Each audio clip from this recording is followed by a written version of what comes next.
Assalamualaikum warahmatullahi wabarakatuh. Kami dari kelompok 12 yang beranggotakan yang pertama Riza Karisma Putri, yang kedua Nabila Nurati, dan yang ketiga Ananda Putri Dwi Budiarti. Di sini kami akan mencoba menjelaskan mengenai jurnal yang kami buat yang berjudul Analisis Pengurangan Penggunaan Plastik dalam Kegiatan Sehari-hari di Kelurahan Pabelan. Kami menggunakan metode penelitian deskriptif dengan pendekatan kualitatif. Data yang kami gunakan yaitu data sekunder yang dihasilkan dari studi kepustakaan yang berasal dari jurnal ilmiah.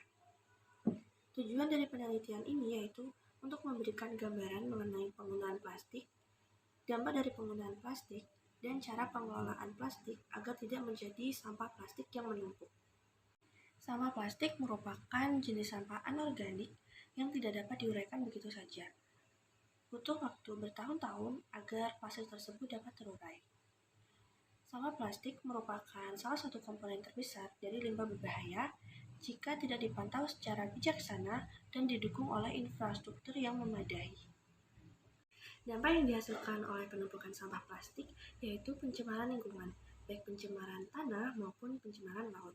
Hal tersebut dikarenakan plastik yang sulit terurai. Sulitnya plastik terurai diperparah dengan penggunaan plastik yang tidak terkendali karena penggunaan plastik yang dianggap praktis. Jenis-jenis sampah terbagi menjadi dua. Yang pertama adalah sampah basah atau organik. Sampah organik ini adalah sampah yang dapat diuraikan oleh mikroba tanah. Sifat dari sampah ini yaitu tidak tahan lama dan cepat membusuk. Contoh dari sampah ini adalah seperti sisa-sisa sayur, sisa-sisa buah, sisa nasi, dan lain sebagainya. Yang kedua adalah sampah padat atau anorganik. Sampah ini adalah sampah yang tidak dapat diuraikan oleh mikroba tanah. Contoh dari sampah ini adalah seperti kaca, kaleng, plastik, logam, dan lain sebagainya. Sifat dari sampah ini yaitu tahan lama dan tidak cepat membusuk.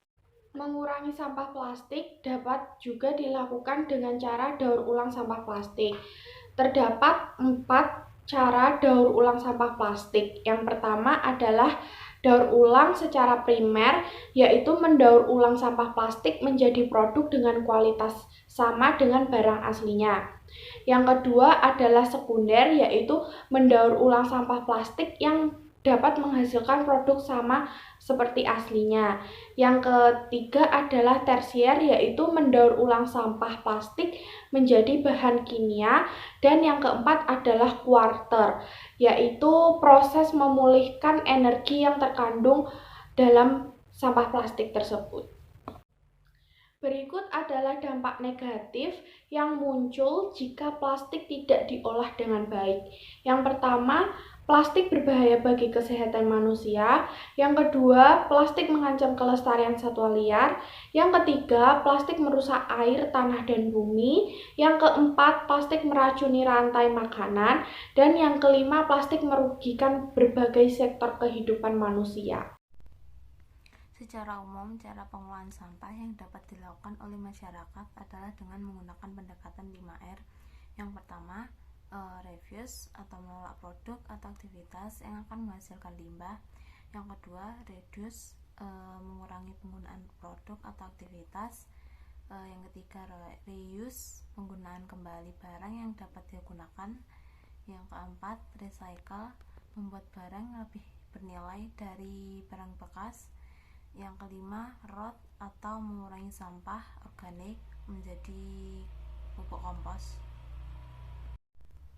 Pengurangan penggunaan plastik bisa kita lakukan sehari-hari seperti yang pertama, membawa tas belanja yang berbahan kain seperti tote bag. Yang kedua, membawa botol minuman dari rumah yang bukan berbahan dasar plastik. Yang ketiga, menghindari plastik sekali pakai. Yang keempat, menggunakan sedotan stainless steel yang anti karat untuk mencegah tumbuhnya bakteri.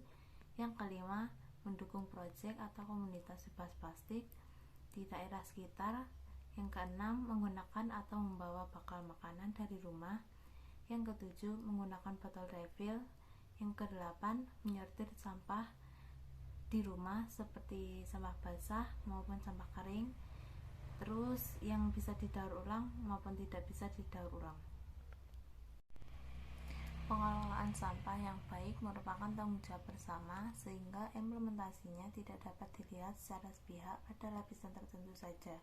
Secara umum, kunci sukses pengelolaan sampah meliputi: yang pertama, kredibilitas para pemutus kebijakan; yang kedua, efisiensi mekanisme implementasi yang efisien; yang ketiga, lebih tertarik pada pasar daur ulang; yang keempat, partisipasi masyarakat; yang kelima, komitmen berkelanjutan untuk kualitas tinggi dari pengoperasian fasilitas pengolahan limbah; yang keenam, evaluasi strategi yang efektif atau opsi